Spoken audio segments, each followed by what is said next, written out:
Et oui, pas de pluie ou bien peu, rien que du soleil et de la chaleur.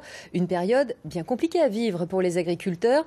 Et pour les fermiers bio, c'est d'autant plus difficile que les aides de la PAC se font cruellement attendre. Imaginez qu'elles peuvent accuser jusqu'à 2 voire 3 ans de retard.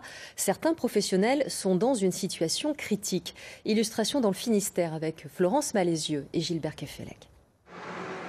Yannick s'est installé en 2011 comme éleveur de vaches allaitantes. Avec un troupeau de 150 têtes, il n'a pas hésité à souscrire aux mesures agro-environnementales pour plus de cohérence dans son mode d'élevage biologique. Il a signé des contrats pour l'entretien de zones naturelles. Un engagement contraignant financièrement pour lequel il n'a pas été encore rémunéré. Il attend toujours un paiement de 30 000 €, des règlements qui concernent 2016 et 2017. Sa trésorerie est au plus bas. Les premiers impacts financiers, ça a été recapitalisé par nos fonds propres l'entreprise. Après, ça a été les comptes des enfants qui y sont passés. Et là, régulièrement, je suis obligé d'être double actif pour faire face aux besoins de trésorerie de notre exploitation. Je suis déjà à 3 différentes PAC connues. Et c'est la grande incertitude pour 2020 qui est pour ainsi dire demain.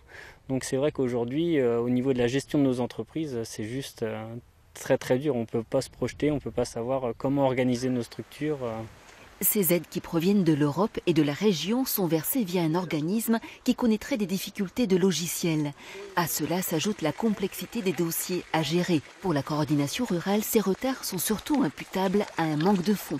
Il faudrait dégager en France 1 milliard d'euros pour ces aides chaque année et non tous les 5 ans pour plus d'efficacité. Ce qu'il faut savoir, c'est qu'en moyenne, ce n'est que l'équivalent de 60% des surfaces qui sont converties, qui sont aidées.